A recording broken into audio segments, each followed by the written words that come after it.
The letter arrived on a Tuesday morning in the spring of 1882, tucked between a seed catalog and an overdue bill from the general store. And Patrick Kendrick read exactly one line before he was already moving toward the barn. He had not expected much from the mail-order correspondence arrangement his older brother Caleb had signed him up for without his knowledge or consent. Caleb had filled out the paperwork himself, paid the small fee to the matrimonial agency in Kansas City, and left the receipt on Patrick's breakfast table with a note that simply read, "You've been alone long enough. Do something about it." Patrick had been furious for a full week. He had crumpled the agency's first inquiry form into a tight ball, smoothed it out again, crumpled it again, and finally, on a rainy Sunday when the silence of his homestead had pressed in around him like a physical weight, he had filled it out and sent it back. That had been 3 months ago. He had received 2 letters from 2 different women since then. The first had been polite but impersonal, describing the woman's abilities in the kitchen and her experience sewing quilts, as though she were applying for a housekeeping position rather than a partnership in life. The second had been pleasant enough but had mentioned 3 times how much the woman hoped he had a proper church within riding distance. Patrick was not against God or churches, but something in the careful, measured tone of both letters had made him feel like a man reviewing livestock, rather than a man reaching out toward something real. He had almost given up on the whole arrangement entirely. And then the envelope from Josephine Harper arrived.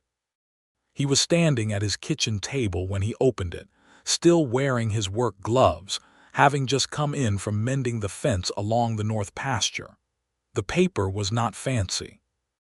It was plain cream-colored writing paper with slightly uneven margins, as though written in a hurry or with great feeling. The handwriting was bold and slanted, pressing hard enough into the paper that he could feel the ridges on the back. He read the first line and stopped. It said, "I should warn you before you decide anything. I am not the kind of woman men are usually expecting when they write to an agency like this one. And the last man who thought he could manage me is currently regretting that decision from a town 300 miles east, and I think that speaks well of us both." Patrick stood very still for a moment. Then he laughed.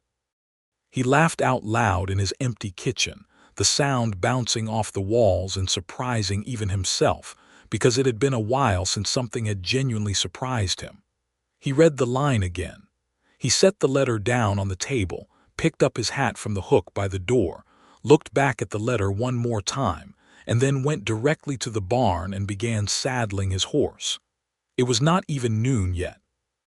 He did not finish reading the rest of the letter until he had ridden half a mile down the road toward town, where he pulled up under the shade of a cottonwood and unfolded the pages with hands that were not entirely steady. Her name was Josephine Harper. She was 26 years old and lived currently in a boarding house in Abilene, Kansas. She had been born in Missouri, had spent time in Texas, and had made her way to Kansas through a series of circumstances she described with remarkable candor and zero self-pity. Her father had died when she was 17, leaving behind a small amount of debt and a younger brother named Thomas who was now 16 and in her care. She had worked as a seamstress, a telegraph operator, and most recently as a schoolteacher, though she mentioned in a dry aside that the schoolteacher position had ended when she had publicly corrected the town mayor on a matter of basic arithmetic during a town meeting, and the school board had subsequently decided her contract was not worth renewing. She was not, she wrote, looking for someone to take care of her. She was looking for someone worth taking care of alongside. She wrote that she believed in hard work and honesty, and in the particular kind of silence that could sit comfortably between 2 people without anyone needing to fill it with nonsense. She wrote that she had a temper when she was wronged, but that she did not hold grudges past the point of reason. She wrote that her brother Thomas came with the arrangement, and that anyone who was not prepared to treat a 16-year-old boy with decency could keep his letter to himself. She wrote, at the very end, almost as an afterthought, "I suppose I should mention that I have been told I am difficult. I suspect what people mean when they say that is that I am honest, and I have decided I will not apologize for that anymore." Patrick folded the letter carefully and put it in his shirt pocket, close to his chest, and sat there under the cottonwood for a long while looking out at the open land spreading away in every direction under the wide Kansas sky. He was 31 years old. He had homesteaded this land in Ellsworth County for 5 years, breaking the soil with his own hands and building his house board by board. He was not a wealthy man, but he was a solvent one, with 200 acres under his name, a solid house, a small cattle herd that was growing steadily, and the kind of reputation in town that came from keeping his word and minding his business. He was not unhappy, but he was alone in a way that had started to feel less like peace and more like absence. He rode back home. He sat at the kitchen table with a fresh sheet of paper and a bottle of ink, and he wrote back to Josephine Harper the same afternoon, because some things did not benefit from waiting. He wrote, "I read your letter beginning to end twice, which is more than I can say for most things I receive in the mail. I am not a man who frightens easily, and I am not looking for someone easy. I think you should come. I have a proper house and enough room, and I will treat your brother Thomas with the same respect I would want shown to my own blood. I do not know what we will be to each other yet, but I would like to find out. I will pay your travel fare. Please write back soon." He signed it Patrick Kendrick, added his address and the name of the town, and rode back into Ellsworth to post it himself before supper. The wait for her reply was 11 days, which felt considerably longer than it was. He checked for mail with an embarrassing frequency that did not escape the notice of the postmaster, a broad and genial man named Horace Bunt, who had been handling mail in Ellsworth for 15 years, and who had seen more than one man reduced to daily visits by a letter from a woman. When Josephine's reply came, it was brief and to the point. It said she would arrive on the 19th of April on the noon train from Abilene. She would be bringing Thomas and one large trunk. She wrote that she appreciated the offer of travel fare, but that she had her own money and would pay her own way. She wrote that she hoped his intentions were as honest as his letter suggested, and that if they were, she thought they might get along just fine. She signed it simply Josephine Harper, with no flourishes. Patrick read it 3 times and went to bed with something settled and warm sitting in his chest that he had not felt in a long time. The 19th of April arrived with the specific cruelty of important days, moving both too slowly in the morning and too quickly in the final hour before the noon train. Patrick had spent the morning doing and redoing small tasks around the house. He swept the porch twice. He moved a chair from one side of the sitting room to the other, and then moved it back. He told himself to stop being ridiculous and went to harness the wagon, which at least gave him something concrete to do with his hands. Caleb showed up at 10:30, wearing an expression of profound satisfaction, because Caleb was the kind of older brother who enjoyed being right in a particular and unhurried way. "So she's coming," Caleb said, leaning against the fence post with his thumbs in his belt loops. "She is," Patrick said, not looking up from the harness. "And you are nervous."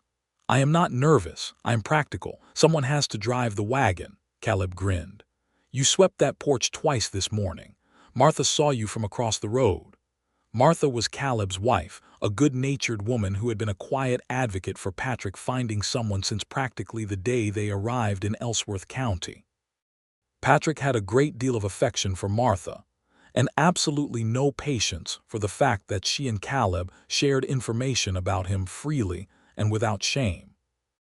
"I will sweep my own porch as many times as I like," Patrick said. "You going to bring her flowers?" "I am going to drive to the train station and meet a woman I have exchanged 2 letters with. I am not bringing flowers to the train station." "Martha brought her a pie." Patrick looked up then. "She what?" "Apple. She baked it last night. Said no woman arriving in a new town should have to look for hospitality." Caleb shrugged pleasantly. "I think it's a good idea. Shows the woman she's coming somewhere people are glad to have her." Patrick was quiet for a moment.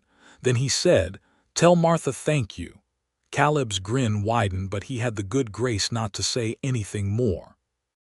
The Ellsworth train station was a modest affair, a low wooden building with a painted sign and a platform that caught the wind off the planes and channeled it in a way that made standing still difficult. A small cluster of people had gathered to meet the noon train, which was already audible in the distance as Patrick pulled the wagon to a stop beside the platform and climbed down. He straightened his hat.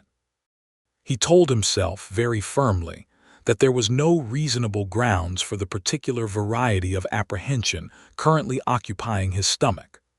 The train came in on time, which was not always guaranteed, and let out a long exhalation of steam as it pulled alongside the platform. Passengers began descending, and Patrick watched the door of each car with an attention he was aware was not subtle.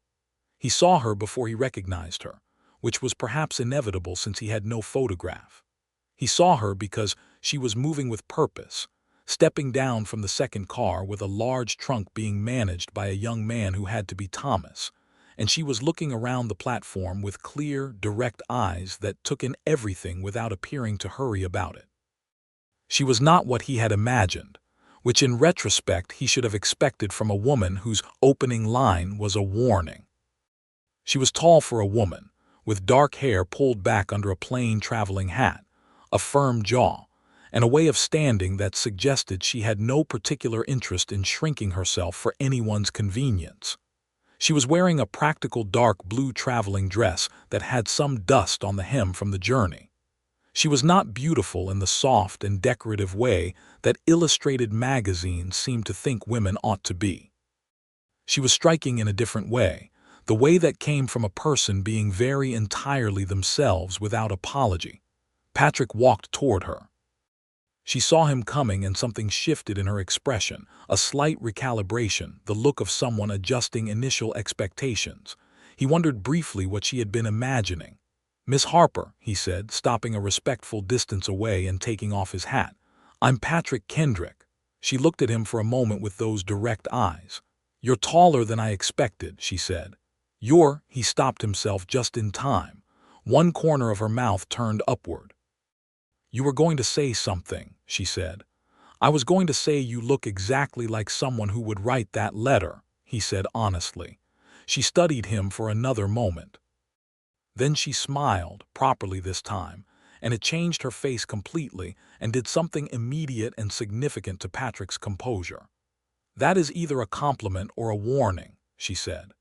"Both," he said. The young man beside her, Thomas, was watching this exchange with the particular wariness of a 16-year-old boy who was protective of his sister and sizing up the man she had agreed to meet. He was lean and brown-haired with Josephine's same direct gaze, and there was a set to his jaw that Patrick recognized as the particular stubbornness of someone who had been in difficult situations and learned to hold his ground. Patrick turned to him and extended his hand. "Thomas." "Patrick Kendrick, I'm glad you came." Thomas shook it after a brief pause, testing the firmness of it in the way young men did when they were deciding whether to trust someone. "She said you were honest," Thomas said. "She's usually right about people." "I intend to keep being honest," Patrick said. "That should make things straightforward between us." Something in Thomas's shoulders eased very slightly. The ride to the homestead took the better part of an hour and a half in the wagon, and it was during this time that Patrick began to understand, in a way letters did not fully convey, what Josephine Harper was actually like as a living, present person. She asked questions. Not polite questions designed to fill silence, but real ones, about the land and how he had come to own it, and what the weather had been like this spring, and what the neighboring ranches were, and whether there were disputes about water rights, because she had been in Texas long enough to know that water rights were either a conversation you had early or a war you had later. Patrick answered all of them. He noticed that she listened the way very few people listened, fully, without preparing her next point while he was still speaking. Thomas had climbed into the wagon bed with the trunk and appeared to have fallen asleep almost immediately, exhausted from the journey, and this left Patrick and Josephine side by side on the wagon seat with the open plains rolling out around them and the spring wind moving through the prairie grass in long, slow waves. "You did not finish telling me in your letter how you came to be out here alone," she said, after they had been riding a while. "My parents were in Ohio," he said. "My father passed 5 years ago, my mother 2 years after that. Caleb, my brother, came west first, and I followed. I bought this land when I could afford it, and I've been building it since." "You were not married before?" "No. Why not?" He considered the question. "I suppose I was not in a hurry to make a permanent mistake," he said, "and the right circumstances didn't present themselves." She was quiet for a moment. "That is a careful answer. It's an honest one." She glanced at him sideways. "I suppose it is." She looked back at the land ahead. "I was engaged once, 4 years ago." He was a decent enough man in ordinary circumstances, but he had ideas about what a wife ought to be that didn't match what I actually am, and I think we both knew fairly early on that it wasn't going to work. I ended it. He was angry for a while and then married someone else within a year, so I think it was right for everyone. "The man in your letter," Patrick said. "The one 300 miles east," she laughed, a real and unself-conscious laugh. "Yes, that's the one." "What did he do?" "He told me that a woman who worked a job outside the home was not a woman anyone would want to be married to," she said, without bitterness, the way someone stated a fact they had long since processed. "I told him his opinion was noted and that I'd be keeping my job. He escalated. I escalated further. He left.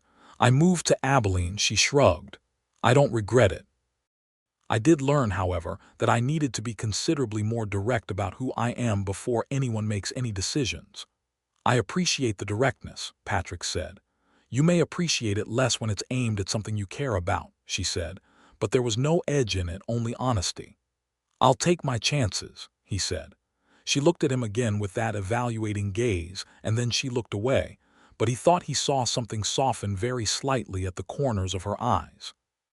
The homestead came into view as they crested a low rise, and he watched her face as she saw it. It was a solid house, 2 stories with a covered porch, built from good timber and maintained with care. There was a kitchen garden coming in on the south side and a barn and several outbuildings and the fenced lines of the cattle pastures stretching away to the west. It was not grand, but it was real and it was solid, and there was nothing ramshackle or neglected about it. She was quiet for a moment, taking it in. "It's a good house," she said finally. Her voice was matter-of-fact, but there was something underneath it that was not matter-of-fact at all. "I built it myself," he said. "Most of it." She nodded slowly. "I can tell," she said. "You can always tell when a man built something himself. It's got his whole character in it." Patrick was not sure what to do with that observation, so he pulled the wagon to a stop in front of the house and climbed down and went to help with the trunk.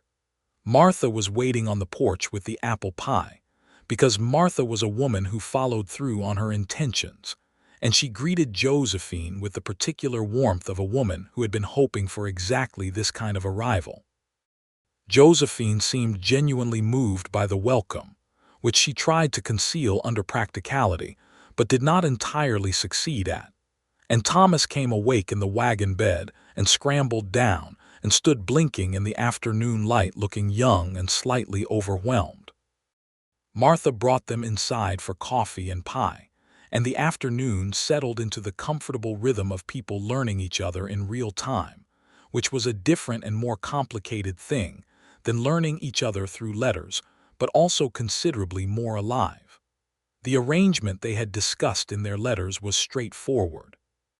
Josephine and Thomas would stay in the house for a period of courtship, with Thomas taking the small room off the kitchen that Patrick had used as a storage room and cleared out in the preceding week. Josephine would have the upstairs bedroom. Patrick would continue in his own room. There was no pretense about this being anything other than what it was: 2 people deciding if a permanent partnership was something they both wanted, with the understanding that neither party was obligated to it until they chose to be. That first evening at supper, with Martha and Caleb staying to share the meal, Patrick watched Josephine move in his kitchen, with the efficient confidence of a woman who was entirely comfortable with practical work. And he watched Thomas eat with the relief of someone who had been traveling on insufficient sleep and limited food. And he thought that this was already more alive and more real than anything he had imagined on all those quiet evenings alone. "You're staring," Caleb said quietly from beside him at the table. "I'm observing," Patrick said. "She's going to be good for you," Caleb said, with the certainty of an older brother who had been waiting a long time to say exactly that. Patrick did not argue. The days that followed moved with the particular quality of spring days on the plains, wide and full of light, and carrying the smell of turned earth and growing things. Josephine settled into the homestead with a practical efficiency that Patrick found both impressive and slightly intimidating. She had assessed the kitchen garden within the first 24 hours and had opinions, politely but firmly expressed, about the planting arrangement. She had also identified a persistent leak in the kitchen roof and had informed Patrick of it in the tone of someone reporting a fact that required action. Patrick fixed the roof. He also rearranged the kitchen garden partially to her specifications, because her reasoning was sound, which he told her honestly, and she accepted this with the particular grace of someone who was not accustomed to being told they were right and was deciding how to receive it. Thomas turned out to be a genuinely useful person once he had recovered from the journey and oriented himself. He had a natural affinity for the horses and took to the barn work with a willingness that Patrick had not necessarily expected from a 16-year-old boy who had spent most of the last few years in towns. Patrick showed him the routines, and Thomas learned them quickly and did not complain about the early hours, which was the primary test of character in Patrick's experience. One morning, about a week after their arrival, Patrick was in the barn mending a piece of tack when he heard Thomas come in and start on the morning feeding. He waited for a moment and then said without preamble, "You're good with the horses." Thomas looked up from the hay. "My father taught me some before he passed," he said. "I've tried to keep at it when I could." "How old were you when he died?" 13, Patrick nodded. "Joe was 17. Yes." Thomas was quiet for a moment, measuring feed. "She had to figure out a lot of things fast," he said. "She always did. She's the smartest person I know and she works harder than anyone. I just don't want anyone to take advantage of that." Patrick set down the tack and looked at the boy directly. "I don't intend to take advantage of anything," he said. "I intend to be worth the trust she's extending by being here." Thomas studied him with Josephine's same evaluating gaze. "I think you mean that," he said. "I do." "Okay," Thomas said, and went back to the feeding, and that was that. The courtship unfolded in the way of things that are real and unhurried, through accumulated ordinary moments rather than grand gestures. Patrick and Josephine fell into a habit of sitting on the porch in the evenings when the work of the day was done, with the long prairie sunset spreading out in front of them in every shade of orange and rose and deep blue. They talked about things that mattered and things that didn't, and sometimes they sat in comfortable silence that was exactly the kind of silence Josephine had described in her letter, the kind that didn't need filling. He learned things about her, that she had a dry and immediate humor that she deployed without warning, and that consistently caught him off guard in ways he was beginning to enjoy greatly. That she was not a morning person in the first hour after waking, but became herself fully by the time the coffee was made.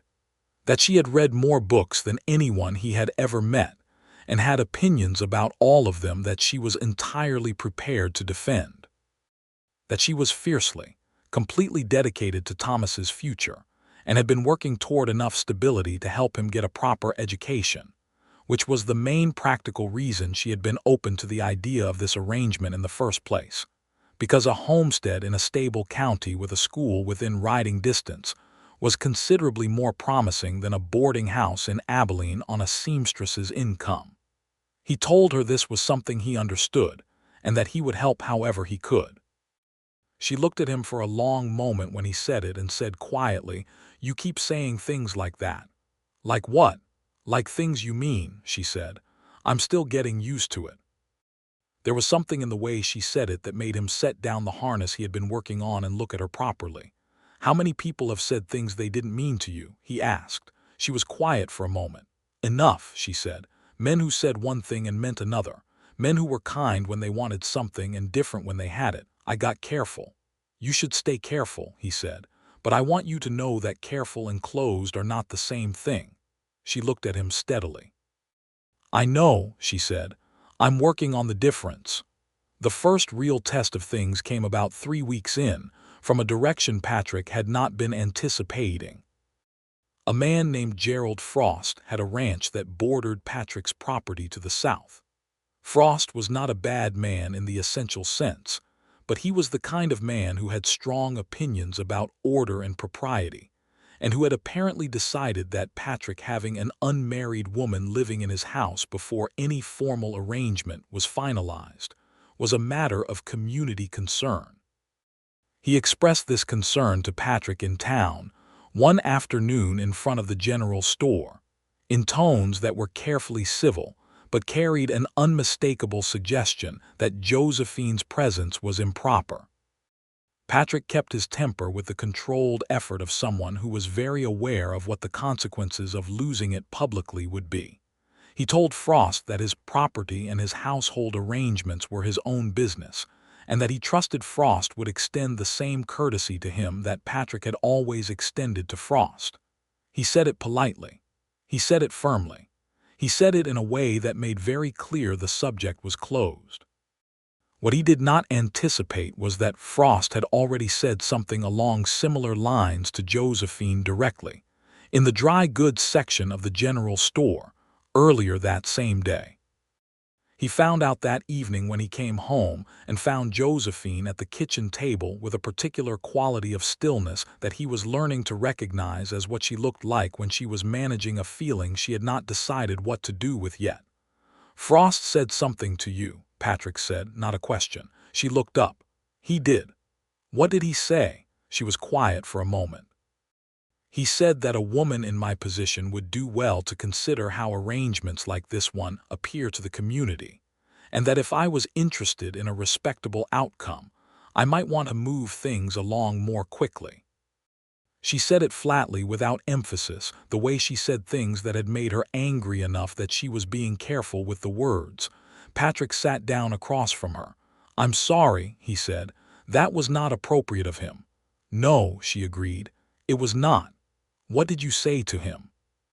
Something shifted in her expression, and she said, I told him that a woman capable of managing her own affairs for the last 9 years did not require community input on her personal decisions, and that his concern for appearances might be better directed at his own fence line, which I noticed on our way into town was missing 3 posts along the road. Patrick looked at her. He was not very pleased, she added. Patrick started laughing. He could not help it. He laughed until his eyes watered, and Josephine watched him with an expression that was trying to stay stern and failing completely. And then she was laughing too, and the kitchen filled with it. And Thomas came in from the back of the house looking confused, and then started laughing simply because the sound of it was impossible not to catch. Later, when Thomas had gone to bed and the laughter had settled into the quiet of the evening, Patrick and Josephine were on the porch, and he said, more seriously, I want you to know that I don't care what Frost or anyone else thinks about the arrangement. I care what you think. She looked out at the dark prairie. I think, she said slowly, that I have been in Ellsworth County 3 weeks and I feel more at home here than I have anywhere in a long time. That's a good thing to feel, he said. She turned and looked at him with a directness that she did not usually level at him quite so fully, and he stayed very still under it. It frightens me a little, she said honestly, feeling at home somewhere again. I know, he said. I don't want to be wrong about this. Neither do I. They sat with that for a moment, the honesty of it settling between them like something solid. I think we're going to be all right, he said finally. She was quiet for a long moment. Then she said, I think so too. As April turned into May and the prairie came fully alive with grass and wildflowers, and the particular restless energy of the Great Plains in late spring, Patrick and Josephine moved from the tentative politeness of new acquaintance into something that had the texture of genuine partnership. They disagreed regularly and directly, and without lasting damage, which Patrick found to be one of the most unexpectedly reassuring things about the developing relationship. He had spent enough time around couples who kept the peace by keeping silent to understand that disagreement handled honestly was considerably healthier than harmony maintained by avoidance. She disagreed with his rotation schedule for the cattle pastures and laid out her reasoning patiently and in detail, drawing on something she had read and something a rancher she had known in Texas had practiced. And when he thought it through, he had to admit she was right about 2/3 of it and incorporated the parts that made sense. She disagreed with his initial plan to send Thomas to the school in town without visiting it first and meeting the teacher, insisting that Thomas's particular experience and educational gaps from years of disrupted schooling needed to be understood before anyone assumed he could simply walk in and be placed correctly.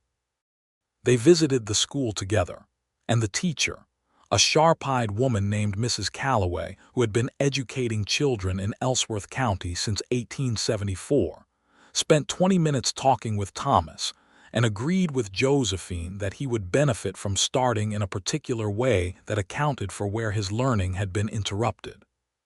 Thomas was embarrassed by all of this attention but could not argue with the result, which was that within a month he was settled and making real progress. Patrick agreed with Josephine on her disagreements more often than not, which was not something he did to keep the peace, but because she was genuinely usually right about things, and he told her so, and she received this with a kind of careful pleasure that told him how infrequently she had been told so by anyone before. He was falling in love with her in the particular way of a man who is old enough to know what love actually is, and to recognize it clearly when it is happening. It was not dramatic or sudden, though something in the very first line of her letter had lit something that had not been there before. It was cumulative and certain, the way a foundation is certain, built from specific things. The way she laughed, the particular set of her shoulders when she was reading, bent slightly forward over the page as though she wanted to get closer to the words. The way she was with Thomas, not soft and hovering but solid and specific, always knowing exactly what he needed without being asked. The way she asked him questions as though his answers genuinely mattered to her. The way she said his name, Patrick, with a sort of weight to it, like she had decided it suited him. He had not said any of this to her. He was aware that it was something that needed to be said at the right time and in the right way, and he was not a man who did things before they were ready. Then something happened in the middle of May that moved several things forward at once. A man came riding onto the homestead one afternoon when Patrick was out checking on the north herd, and Josephine was in the kitchen and Thomas was at school. Josephine heard the horse and came to the door. The man was named Edgar Plum, and he was the owner of the boarding house in Abilene where Josephine and Thomas had been staying before they came to Ellsworth. He was a florid-faced man in his late 50s with a traveling suit that had seen better decades, and he was looking at Josephine with an expression that was supposed to be pleasant but contained something that was not pleasant at all. Josephine stood in the doorway and did not invite him in. "Miss Harper," he said, with exaggerated familiarity. "A long way from Abilene. Mr. Plum," she said evenly. "What brings you to Ellsworth County?" He had a folded paper in his hand which he held up. "You left without settling your final week's board," he said. "I've come to collect." Josephine looked at him steadily. "I paid 3 weeks in advance the day before I left," she said. "The final week was covered by the advance payment, you know this." "There were additional charges," he said. "Laundry, a repair to the window in your room." "The window was broken before we arrived and was noted in the ledger when we checked in," she said. "And I did my own laundry." "You charged me separately for the privilege of using your washboard, which I paid." Plum's pleasant expression did not change on the surface, but something underneath it sharpened. The fact remains that according to my records there's an outstanding amount of $8. Josephine was quiet for a moment. He watched her and thought the $8 was probably a fabricated debt, which meant this was about something other than $8. "Mr. Plum," she said, with a patience that had steel in it, "I do not owe you $8 or any other amount. I kept meticulous records of every payment I made, and I have those records. If you would like to sit down with them, and with your own ledger, I am confident we would resolve this in about 20 minutes. Alternatively, if you have decided to ride 2 days from Abilene to Ellsworth County to collect $8 that you are not owed, I suspect this is about something other than what you're saying it is." Plum's expression shifted. "You always were too smart for your own comfort," he said, and his voice had changed. "And you always were too accustomed to people not pushing back," she said, and her voice had not changed at all. It was at this point that Patrick came around the side of the house and saw the man on the horse in his yard and Josephine standing in the doorway with a perfectly composed expression that Patrick was learning to read correctly, which meant she was not composed at all on the inside. Patrick walked up and stood beside the doorway and looked at the man on the horse with a calm, even gaze that communicated several things simultaneously without requiring any of them to be said. "Who's this?" Patrick asked, not of Plum but of Josephine, which told Plum instantly something about the geometry of the situation. "Edgar Plum," Josephine said. "He owned the boarding house in Abilene. He has come to collect a debt that does not exist." Patrick looked at Plum.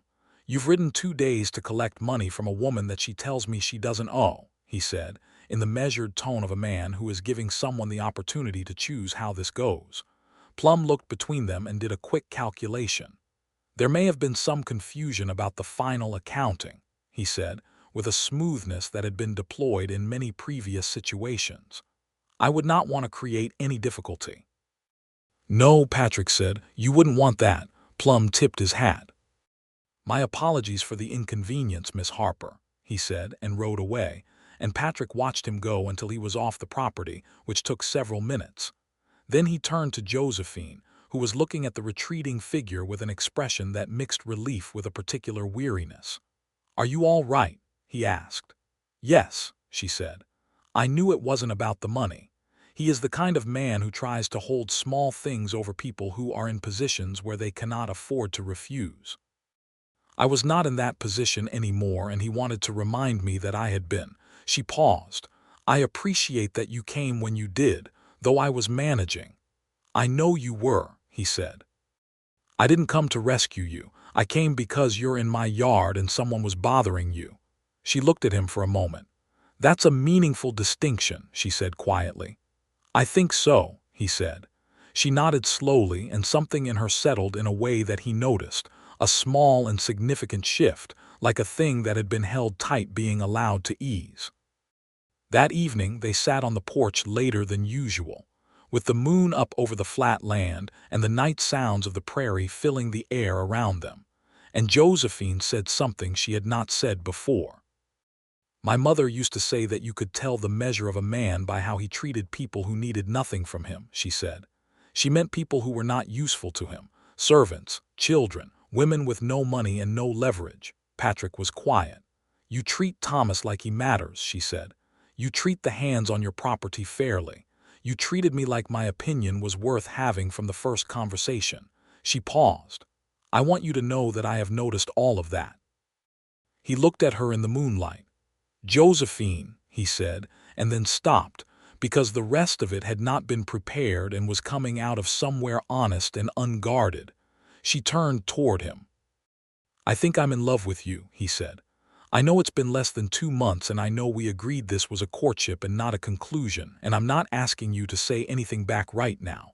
I just needed you to know that I'm not uncertain anymore about what I want, about you."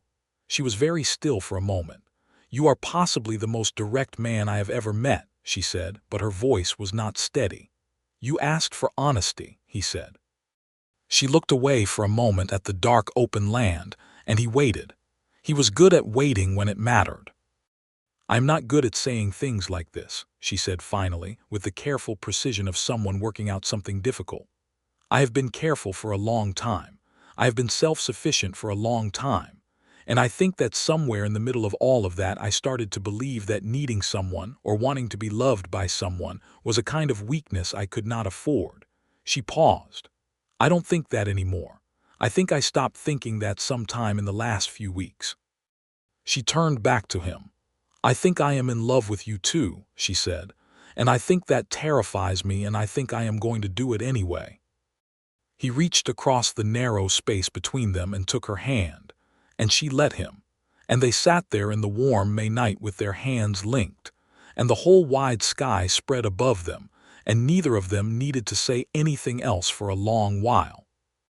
The practical business of actually getting married in 1882 in Ellsworth County, Kansas, was a straightforward enough affair in terms of procedure, though Patrick and Josephine agreed they wanted to do it properly, and with people around them, not quickly and quietly as if they had something to be ashamed of. The date was set for the second Saturday in June, which gave them 3 weeks to prepare and gave Josephine time to write to a woman friend in Abilene, a woman named Clara Holt, who had been Josephine's closest companion during her time there, and invite her to come for the occasion. The preparation for the wedding took on the quality of something communal, which was partly Martha's doing. Martha was a woman who understood that people settled on the frontier needed reasons to gather and occasions to celebrate, and she approached the organization of a wedding with the same practical dedication she brought to everything else. Josephine, who was not a woman who had ever imagined herself being the recipient of the kind of warm and easy community effort that Martha mobilized, was visibly affected by it in ways she tried to be matter-of-fact about and mostly succeeded. Clara Holt arrived from Abilene 2 days before the wedding and proved to be a warm and energetic woman of 28 who had bright opinions about everything and an immediate and comprehensive appreciation for Patrick Kendrick. She told Josephine in private, within an hour of arrival, that he was the best thing that had happened to Josephine since the invention of the telegraph, which was a comparison that made sense only to the two of them and made Josephine laugh in a way she had not laughed in a while. Thomas, for his part, had undergone a quiet transformation in the weeks since arriving in Ellsworth County. The school was working. He had made 2 friends, boys from neighboring farms, and had started to lose the particular watchfulness of a young person who had been carrying adult-sized responsibilities for too long. He still checked on Josephine with regular frequency, and he still had the protective instinct that Patrick had recognized from the first day, but it was softening from vigilance into affection, which was a healthier thing. The night before the wedding, Patrick sat on the porch alone after everyone else had gone to bed, the house full of sleeping guests in a way it had never been before, and he thought about the letter he had received in April and the impulse that had sent him to the barn to saddle his horse before he had finished reading it. He thought about the specific foolishness and rightness of that impulse, the way it had felt like recognition rather than infatuation, the way the line had sounded like someone he had been waiting to hear from without knowing it. He had built this house with his own hands and lived in it alone for 3 years. He had worked the land and built the herd and been solvent and self-sufficient and adequate. He had not been unhappy. But there was a difference.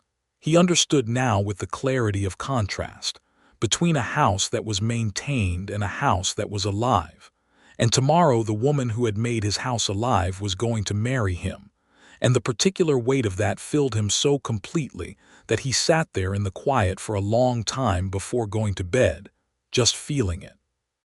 The wedding day was warm and clear, the prairie sky an impossible shade of blue that seemed to go up forever, with the spring grasses waving their long green blades in a modest breeze.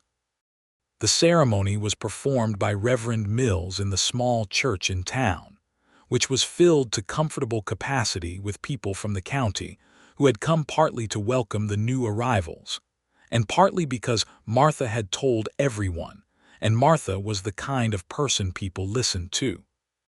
Josephine came down the aisle in a dress she and Clara had worked on together, a deep blue that was not the traditional white, but was exactly right for her, with her dark hair arranged with a simplicity that suited her face, and her chin lifted in the particular way that Patrick had come to associate with her being more moved than she wanted to show. She looked at him when she came through the door, and he looked back at her, and for a moment the church and the people in it, and the reverend and all of the practical business of the occasion were entirely beside the point. He had written his vows himself, because he was not a man who could say the important things properly from someone else's words. He said that he promised to listen to her as much as he talked, to take her opinions seriously even when he disagreed with them, to treat Thomas as his own, to work beside her and not in front of her, and to be the same person in the hard times as in the easy ones. He said that he had been an honest man before she came and intended to be one after, and that the most honest thing he could say at this moment was that she had made him understand what the house he had built had been waiting for. Josephine had also written her own vows, which did not surprise anyone who knew her. She said that she had come to Kansas with a trunk and a brother, and a careful list of reasonable expectations, and that Patrick Kendrick had exceeded every single one of them in ways she had not been prepared for. She said that she promised to be honest with him even when honesty was inconvenient, to work as hard for their life together as she had worked for everything alone, to stop apologizing for being exactly who she was, and to trust him with the parts of herself she had kept carefully guarded for a long time. Her voice was steady through almost all of it and wavered only at the end, very briefly, when she said quietly, "I did not know, when I sat down to write that letter, what I was writing toward. I know now, and I am grateful." Patrick held her hands through all of it and did not let go. When Reverend Mills pronounced them husband and wife and Patrick kissed his wife for the first time in front of the assembled congregation of Ellsworth County, Kansas, Thomas produced a small and completely involuntary whoop from the front pew that got a laugh from everyone and made Josephine turn and look at her brother with an expression of affectionate exasperation that was one of the truest things Patrick had ever seen on a human face. The gathering after the ceremony was held on the grounds behind Martha and Caleb's house, which was larger and had more outdoor space than Patrick's, and it had the loose and generous quality of a frontier community celebration in the summer of 1882, with long tables of food and the small musical ensemble that Ellsworth could produce at need, which was a fiddle player and a man with a guitar who knew the same 20 songs between them and played them well. Josephine danced. Patrick had not been sure she would, had imagined she might stand aside and manage the social occasion with her characteristic practical competence. But Clara pulled her onto the small cleared dancing area and she went, and she could dance with an easy natural grace that she had clearly not mentioned in either of her letters, and Patrick stood watching her for a moment with something simple and complete moving through him. She caught him watching and raised an eyebrow with a look that said she had noticed his surprise. He crossed the space to her. "You dance," he said. "I do several things you don't know about yet," she said. "That's something to look forward to," he said, and offered his hand. She took it, and they danced together in the long afternoon light of the Kansas summer, surrounded by people who had gathered to wish them well. And Patrick thought that this was what the open country did when it was good. It opened space for things to grow that could not have grown anywhere more crowded. Thomas danced with Clara, badly and with great enthusiasm, and Clara gamely kept time with him, and this made Josephine laugh from across the space in a way that carried across the noise of the gathering, free and unguarded. The weeks after the wedding settled into the life Patrick had been building toward without knowing it. Josephine's presence in the homestead transformed it not dramatically but fundamentally, in the way that a river changes a landscape not by force, but by the patient and consistent fact of itself. She reorganized the food stores with a logic that turned out to save significant waste. She started a second kitchen garden and had plans for a proper orchard that she walked Patrick through in detail, pointing at the slope of the land to the east with the same certainty she brought to everything, explaining why the drainage was right and how long the trees would take to establish, and exactly what the benefit would be in 5 years. He listened to everything she said. He did not always agree, but he always listened. She rode with him to check the cattle. She had not ridden regularly before coming to Kansas, but she had ridden enough to be comfortable, and she learned the land quickly, its rises and hollows and the particular way the light fell in the late afternoon on the north pasture. She asked questions about the cattle operation with the focused intelligence she brought to everything, and within a month she understood the herd better than some men who had been working cattle for years, because she paid attention and remembered things. There were adjustments. There were evenings when tiredness and stress from the harder days produced friction, when she was sharp and he was stubborn, and neither of them was at their best. But they had established early on an honesty with each other that meant the friction resolved rather than accumulated. They talked things through, sometimes with raised voices and sometimes with the careful precision of two people trying hard to be fair to each other, and they came out the other side intact, and usually with something resolved that had needed resolving. One evening in late July, after a harder week in which a section of fencing had gone down in a storm and 20 head of cattle had gotten into a neighboring property, and the process of retrieving them had been costly in time and goodwill, Patrick came in from a long day and found Josephine sitting at the table with the household accounts spread in front of her, which she had taken over managing in the second month with his full blessing. She looked up when he came in. She read his face the way she had learned to read it. She got up and poured coffee and brought it to him without being asked and sat back down across from him. "How bad?" she said. "Not disastrous," he said. "We'll need to rebuild that north section before winter. The cost is manageable, but it's not comfortable." She nodded, looked at her figures for a moment. "There's room," she said. "I've been careful, we can absorb it." He looked at her across the table. "We," he said. She glanced up. "Yes," she said, with a slight note of challenge, as though she expected him to want to correct it. "I like the sound of it," he said. She looked at him for a moment, then back at her papers, but he saw the line of her mouth soften. "Then stop worrying about the fence," she said. "We'll fix it."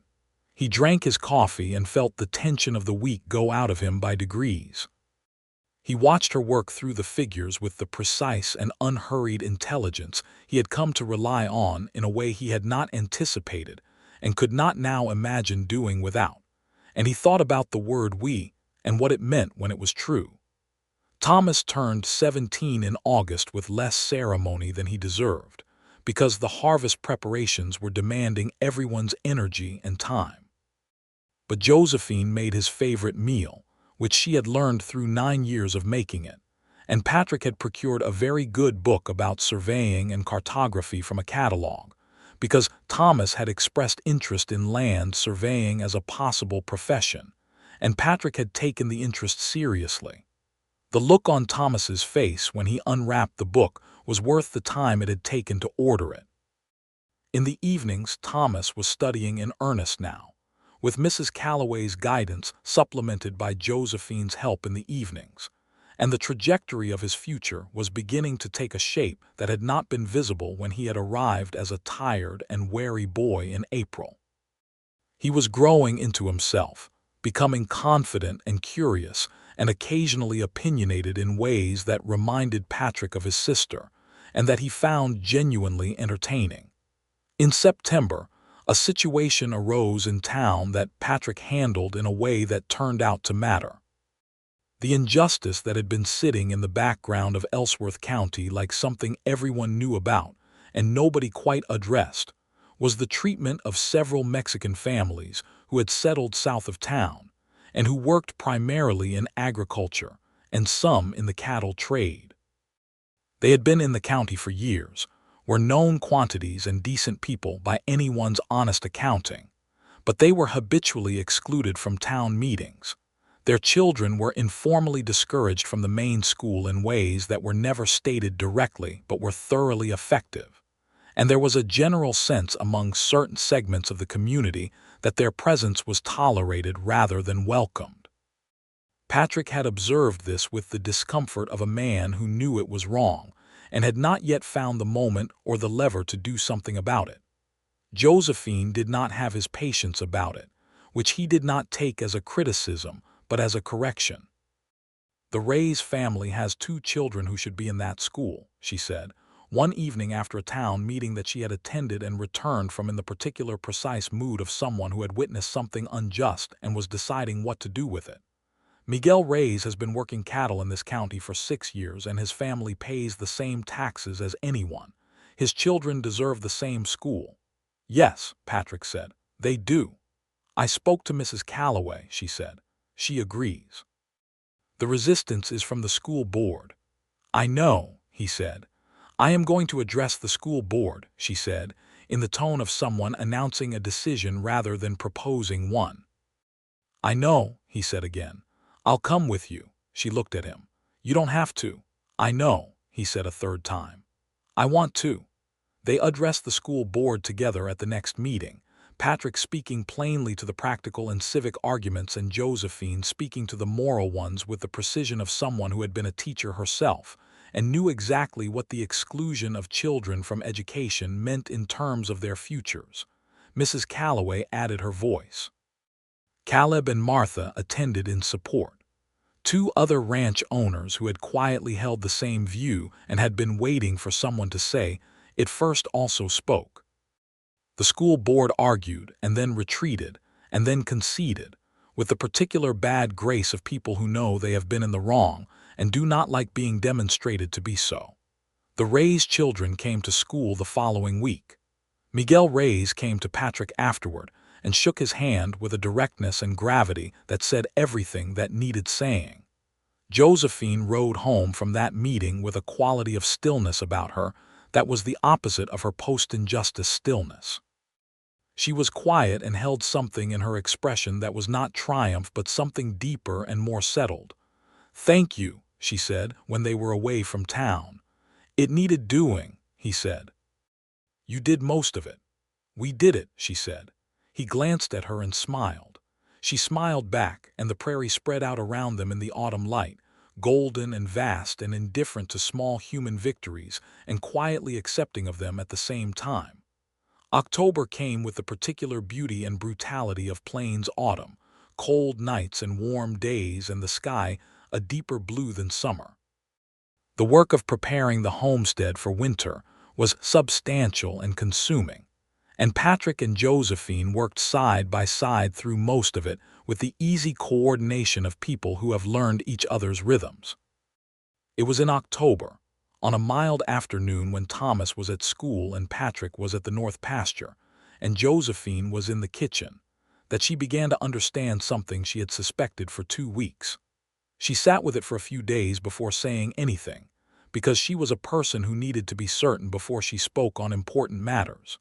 She told Patrick on a Sunday evening when the week was quiet, and they were sitting by the fire with the wind picking up outside and the house warm around them. She said, "I think we are going to have a child." Patrick was very still for a moment. Then he set down what he had been holding very carefully, as though sudden movements might disturb the reality of what she had just said, and turned to look at her. She was watching him with the careful attention of someone gauging a response.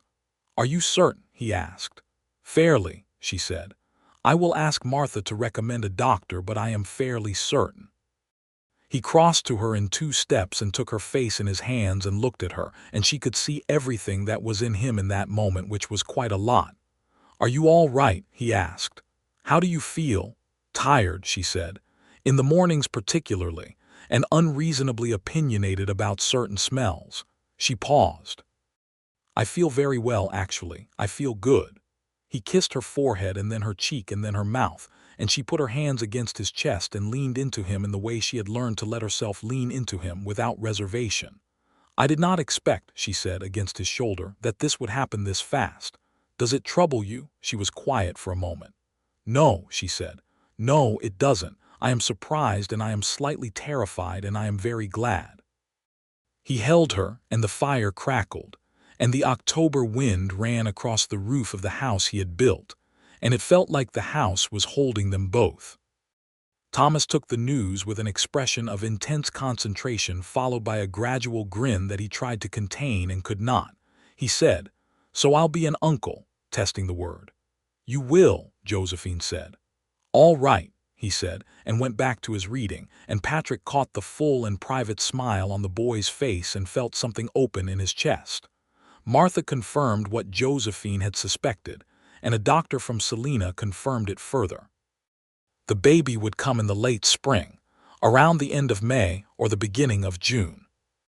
The winter of 1882 into 1883 was long and cold, and had stretches of genuine hardship, as Kansas winters did, with blizzards that kept everyone inside for days at a time, and the particular cabin fever quality of people too long confined to small spaces. Patrick and Josephine navigated the long winter days with the same combination of honesty and humor that had characterized everything between them, playing cards and reading aloud to each other in the evenings, and having the occasional fierce argument about nothing in particular that was really about the tension of being cooped up, and then resolving it and returning to the fire.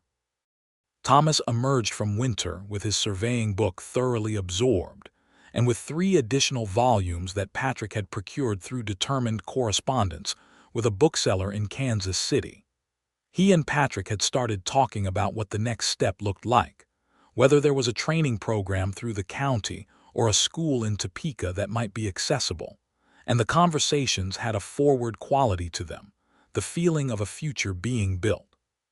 Spring came back with the slow and convincing certainty of things that know what they are. The ground thawed and the grass came, and the prairie recovered from the gray of winter in the particular dramatic way of the plains, everything coming at once with an urgency that matched the urgency of the work needed to begin the new season.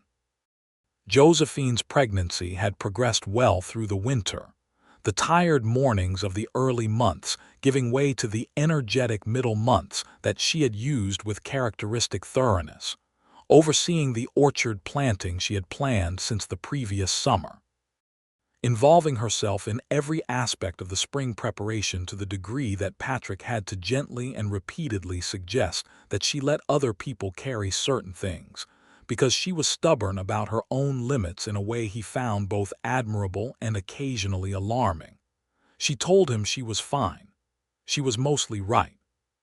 The orchard saplings went in April, a row of young apple trees and a row of young pear trees along the east slope, exactly where she had said they would go, and she walked the row after they were planted and looked at them with the particular expression of someone seeing not the small bare sticks in the ground but the trees they would become in 5 years, in 10 years, and the quality of long vision in her face made Patrick stop and watch her. "They'll be beautiful," he said. "They'll be practical," she said. And then beautiful, she looked at him sideways. "Both things can be true." "I know," he said. "You've taught me that." She looked at him for a moment. Then she took his hand without saying anything, and they stood together at the edge of the young orchard in the April light. May came in warm and full. Josephine was large and uncomfortable by mid-month, and had reduced her outdoor activity to the degree that common sense required, though she remained entirely in charge of the household accounts and the kitchen garden planning and anything else that could be done from a seated position, which was considerable. The baby came on the 28th of May, a Thursday, at the end of a warm day when the light had been gold and generous all afternoon. Martha was present, and the doctor from Selena had ridden out as arranged, and Patrick waited in the most difficult 3 hours of his life in the sitting room below, while the sounds of effort and work, and eventually a thin and then stronger cry came from the room above. The doctor came down and told him he had a son.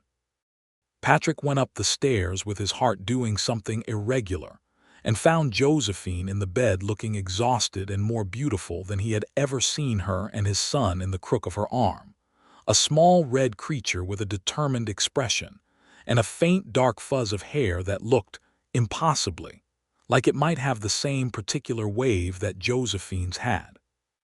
He sat on the edge of the bed and looked at his wife and his son, and there were no adequate words for that, so he did not try to find any. "He's healthy," Josephine said.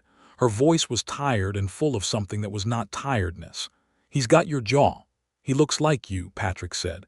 "He looks like himself," she said. "He just got here." Patrick reached out and touched the small, impossibly soft head with one careful finger.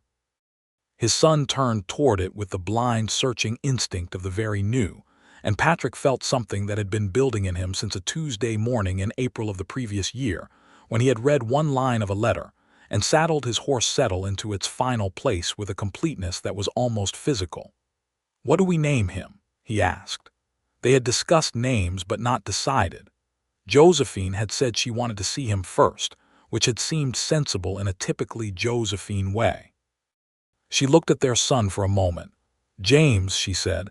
"James Thomas Kendrick." She glanced up at Patrick. "If you agree." James for no one in particular. Thomas for the boy downstairs who was currently, Patrick had noted, pacing the porch with an anxiety that exceeded Patrick's own. "I agree," Patrick said. Thomas was called up and came through the door with the particular stunned reverence of a 17-year-old confronted with something that made the world feel suddenly much larger and more significant than it had been a moment ago. He looked at his nephew for a long time without speaking. "James Thomas," Josephine said. "Your name is in there." Thomas looked at his sister. He was not a boy given to visible sentiment, which was the Harper disposition generally, but his jaw worked for a moment and his eyes were bright. "Joe," he said. "Don't cry," she said, her own voice not entirely steady. "I'm not," he said, which was obviously a lie, and she laughed, and the room filled with it. The summer of 1883 was warm and full, and had the quality of a life that had found its footing. James was a good-natured baby with strong opinions about his feeding schedule and an apparently limitless capacity for sleep, which Patrick was grateful for in the particular way of a man learning to function on interrupted nights. Josephine managed the early months with the same thorough practicality she brought to everything, studying the child with a focused attention, as though he were a problem she was working out. And then the studying shifted into pure love that she did not bother to conceal, though she would not have called it that in so many words in front of people. Patrick watched her with their son and felt something settle deeper in him each time. Thomas left for Topeka in August, which was a day that contained a great deal of feeling in a small space. He had been accepted to a land surveying training program through the state, partly on the strength of his self-study, and partly on the strength of a letter that Mrs. Calloway had written on his behalf, and that Patrick had seconded without prompting. He was 17 years old, and going toward his future with the confidence of someone who had been given the ground beneath him to stand on. At the wagon on the morning he left, Josephine hugged him for longer than she usually held anything, and Thomas hugged her back with the full strength of his 17 years. "I'll write," he said. "You'll write every week," she said. "Every 2 weeks," he negotiated. "Every week," she said firmly. He looked over her head at Patrick, and Patrick held out his hand, and Thomas took it, and then abandoned the handshake and did something that surprised everyone including himself, which was to embrace Patrick briefly and hard before stepping back and looking away at the horizon with great intensity. Patrick cleared his throat. "You've got everything you need," he said. "I know," Thomas said. "Write to us if you don't." "I know," Thomas said again. He picked up his bag. He looked back once at the homestead, at the house and the orchard saplings along the east slope, and the barn and the wide Kansas sky above all of it. He nodded, as if making a private agreement with something. Then he climbed into the wagon to ride to the train station, and they watched him go. Josephine stood with her arms folded and James on her hip and watched the wagon until it was too small to see, and Patrick stood beside her and did not say anything because there was nothing to say that the moment didn't already contain. "He's going to be all right," she said finally. "He is," Patrick said. "He's got your constitution and your stubbornness and 3 times more education than most people his age." She turned and looked at him. Was that a compliment? All of it, he said. She leaned against him, and he put his arm around her, and James looked at the empty road with the serene indifference of a 3-month-old who had not yet developed any investment in goodbyes. Thomas wrote every week. His letters had the quality of someone who was discovering, with some surprise, that he was genuinely good at things, and that the world was prepared to recognize it. He was excellent at the mathematical and spatial aspects of surveying, which was not a surprise to anyone who knew his sister. He had also made friends and was eating well and had opinions about Topeka. The fall of 1883 moved into winter, and the homestead completed its second full year with Josephine in it. The cattle herd had grown. The orchard saplings had survived the summer and were establishing. The kitchen garden had produced enough to carry them through the winter with a surplus that Josephine had sold to the general store in town, because surplus was not to be wasted. The household accounts were better than they had been the year before and considerably better than the year before that. On a December evening when James was sleeping and the fire was burning well, and the winter had settled quietly against the house, Josephine came and sat beside Patrick with a cup of tea and a slightly particular expression that he had learned to read. "You have something to tell me," he said. She looked at her tea. "There may be another Kendrick on the way," she said. He looked at her. She looked back. "You are not surprised," she observed. "I am not displeased," he said carefully. "Neither am I," she said, and there was something warm and easy in how she said it. The wariness she had arrived with more than a year and a half ago almost entirely gone now, replaced by something that had the feel of trust that had been tested and confirmed. He leaned over and kissed her temple, and she tilted her head into it. "2 children under 2, she said. "We'll manage," he said. "We'll be exhausted," she said. "We'll manage being exhausted," he said. She smiled. "Yes," she said. "I suppose we will." The spring of 1884 came in with the same dramatic flourish of the previous springs, and the orchard trees that Josephine had planted with such confident long-term vision were beginning to show the shape of what they would become. They were still young and spare, but they were unambiguously alive and growing with the persistence of things properly planted and tended. And sometimes in the evenings Josephine would walk that row with Patrick and look at them in a way that was about more than trees. The second baby came in late April, a girl this time, with a disposition from the first hours that suggested she had inherited her mother's certainty and her father's patience in approximately equal measure, which seemed like a good combination. They named her Eleanor Margaret Kendrick, Eleanor for no one in particular, Margaret for Josephine's mother. Josephine held Eleanor the first evening with James asleep in his cot and Patrick sitting beside her in the lamplight, and she said, almost to herself, "I came here with one line that was supposed to scare people off." "It did the opposite," Patrick said. She looked at him. "Did it not scare you at all?" He thought about it honestly. "It scared me a little," he said, "but it also felt like the most real thing I'd read in a long time. And I would rather be a little scared by something real than entirely comfortable with something that isn't." She was quiet for a moment. "That's why I wrote it," she said. "I had stopped being interested in men who wanted a comfortable version of me. I was not going to apologize for any of it again." She looked at Eleanor in her arms. "I thought it would narrow the field considerably." "It narrowed it to one," he said. "To the right one," she said quietly. He reached across and took her hand, and she threaded her fingers through his in the easy and certain way of two people who had been reaching for each other long enough that the gesture had become entirely natural. Thomas came home for a visit that summer, 19 years old and several inches more self-assured than he had been when he left, with a provisional surveying certificate and a job offer in hand, and the particular contained excitement of someone who had been working toward something for a long time and had arrived. He held his niece with the same stunned reverence he had brought to his nephew a year earlier, though this time without the pretense of not being moved. "You have been busy," he said.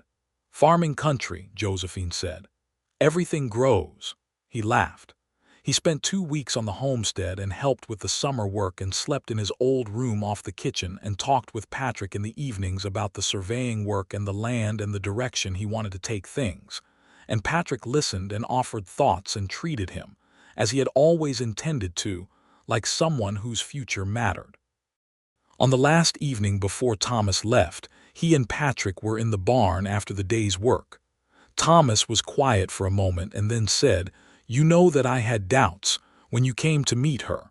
I wasn't sure about any of it." "I know," Patrick said. "You were right to be careful. You turned out to be what she needed," Thomas said. "I don't say that to a lot of people. I don't say it easily." "I know that too," Patrick said. Thomas looked at him. "Thank you," he said, "for everything." They did not need to inventory what everything meant. It was the roof over a young man's head during the years when he was becoming himself. It was being taken seriously. It was the book about surveying ordered from Kansas City. It was the letter of recommendation. It was being included in the word we. "You did the work yourself," Patrick said. "I just made sure there was room for it." Thomas nodded. He looked at the barn that had been one of the first things he had learned to work in when he arrived in Ellsworth County as a tired 16-year-old. And there was something in his face that was not quite nostalgia because he was too young for nostalgia, but was something adjacent to it, the awareness of a distance traveled. Then he grinned, sudden and full, and it was so much his sister's grin that Patrick felt it like a thing he could recognize from across a room. "She was right about you, by the way," Thomas said. "From her very first letter. She said she thought you were honest. She said she could tell from one letter. And what did she say about me after she got here?" Thomas considered this with the expression of someone deciding what to share. "She said," he reported, "that you were considerably better than she had let herself hope and that she was going to have to revise a number of long-held positions about men in general." He paused. "She did not want me to tell you that." "Then you shouldn't have," Patrick said, smiling. "Probably not," Thomas agreed cheerfully. "Good night, Patrick." "Good night, Thomas." That night Patrick lay in the dark beside Josephine, James breathing steadily in his cot and Alina in her cradle beside the bed, the house quiet around all four of them. Josephine was awake. He could tell by her breathing. "Told you something, didn't he?" she said, not accusing, just knowing him. "He told me you thought I was honest after one letter," Patrick said, a silence. "Then he was not supposed to tell you that." "That's what I told him," another silence. "Well," she said, "it was true, I did think that." "And now," he said, she was quiet for a moment in the way that meant she was deciding how much to say, which was a shorter process than it used to be. "Now," she said, "I know that you are honest and kind and patient with people who are not always easy to be patient with." She paused. "And I know that you saddled your horse before you finished reading my letter." "How did you know that?" he asked. "Thomas told me," she said. "He saw your handwriting on the return letter. He said it looked like it was written by someone who had been in a hurry." "I was in a hurry," Patrick said. "Why?" she asked, though he suspected she knew. "Because I read one line," he said, "and I knew." "Knew what?" "That you were real," he said. "That you were someone actual, that whatever happened I needed to find out." The darkness settled around the words. Outside, the Kansas night was full of its own sounds. The wind and the distant cattle, and the particular immense quiet of the plains that was not really quiet at all but a complex silence full of living things. "I'm glad you found out," Josephine said. "So am I," he said. She moved closer to him in the dark, and he put his arm around her, and she settled against his side with the particular ease of someone who had found the place where she fit and had stopped being surprised or alarmed by the feeling of it. James made a small sound in his sleep and was quiet again. Alina breathed in her cradle with the complete and trusting peace of the very new. The house around them was warm and full and alive in every room. And outside, along the east slope in the dark, the young orchard trees stood in their row, steadily and unhurriedly becoming what they had been planted to become, reaching up toward the enormous Kansas sky with the patient confidence of things that had been given good ground and enough time, and the particular faith that comes from being properly rooted in the right place at last. The years that came after were good ones. There were hard seasons and difficult winters, and the ordinary reversals that life on the frontier handed to everyone without particular malice. But there was always the essential thing beneath all of it, which was the two of them, Josephine and Patrick Kendrick, working the same ground and building toward the same future, and telling each other the truth in the specific and irreplaceable way of people who have decided that honesty, even when it costs something, is the only foundation worth building on. Thomas came back to Ellsworth County 3 years after he left, a fully certified land surveyor with a growing practice, and bought a small property a reasonable distance from the homestead, and was a regular presence at their table for the rest of their lives. He eventually married a quiet and intelligent woman named Ruth who was a school teacher, and Josephine's expression when she first met Ruth had the quality of someone recognizing something she had not expected and being very pleased about it. James and Eleanor grew up on that land, in the house their father had built and the orchard their mother had planted, learning from both of them the combination of practical hard work and essential honesty that was the real inheritance. James had his father's patience and his mother's directness, and grew up to love the land with the specific commitment of someone who had always known it as home. Eleanor had her mother's intelligence and her father's steadiness, and her own particular way of looking at the world that was entirely her own. The orchard came into full production in its 5th year, exactly as Josephine had calculated, and she walked the row of apple trees in the golden September light of that year and touched the bark of the nearest tree with one hand and said nothing for a long moment. Patrick stood beside her. "You were right about the trees," he said. "I usually am," she said. "You are," he agreed. She looked at him sideways. "You know," she said, "in 5 years of marriage you have never once told me to be less." "Why would I?" he said. "Most people did," she said. "For most of my life, be less opinionated, be less direct, be less certain about things, take up less room." She looked back at the trees. "You never did that." "You were right about too many things," he said. "It would have been impractical." She laughed, the full and unguarded laugh that had been doing something particular to his heart since the first time he heard it at his own kitchen table on an April afternoon 5 years ago. "Impractical," she repeated. "Is that why you love me? Practicality."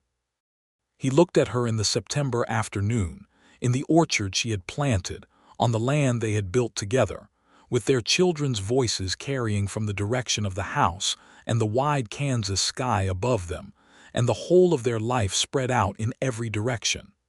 "No," he said. "I love you because you wrote me one honest line, and it was the truest thing I had ever read.